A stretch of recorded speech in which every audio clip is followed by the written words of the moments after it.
Мынау құрт тамырды біраз кісілерге бердім, шыны керек, сыйлы, елге сыйлы деген сияқты. Мынау Қайрат ағамызға бердім, мынау дін саласындағы біраз кісілер, Сабит ағамызға бердім.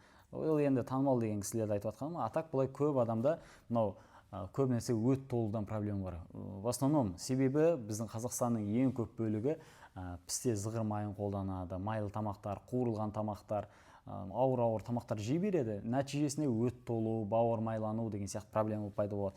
Вот соның шешімі мынау құрт-тамыр.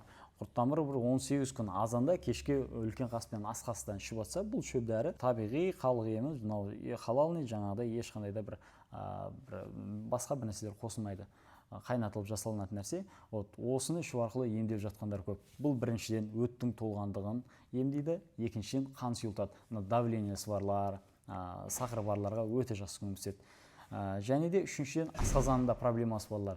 Асқазаным язва болды, изжога болып жатыр, кекіре берем деген сияқты. Вот солардың бәрі емделіп жатыр. Мынау халық емі Нұрқали деген жерде отзывтар деген бар, құрт-тамыр деген. Именно сол жерде қарасаңыздар, қаншама адам мынау тахикардия, жүрек енді қатты қан қою болған сайын жүрек нагрузка болады ғой, сол мәселесінен жазылып жатқандар бар.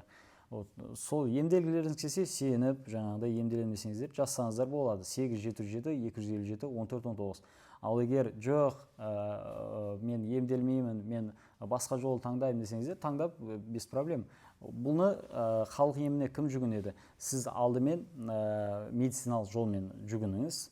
Егер Құдай сақтасын, ем болған жақсы. Егер сонда да ем болмай жатса, халық еміне жүгінсеңіздер болады. Мына врачқа бардым, мынандайға бардым, мынандай нәрселер қолданып болған дейін ем болмай жатыр, сенікі бола ма деген сияқты. Көбінесе 99% жағдайда ем болып жатыр. Себебі 1% болмай қалады, себебі ол өт толған емес, басқа мәселе болып қалуы мүмкін.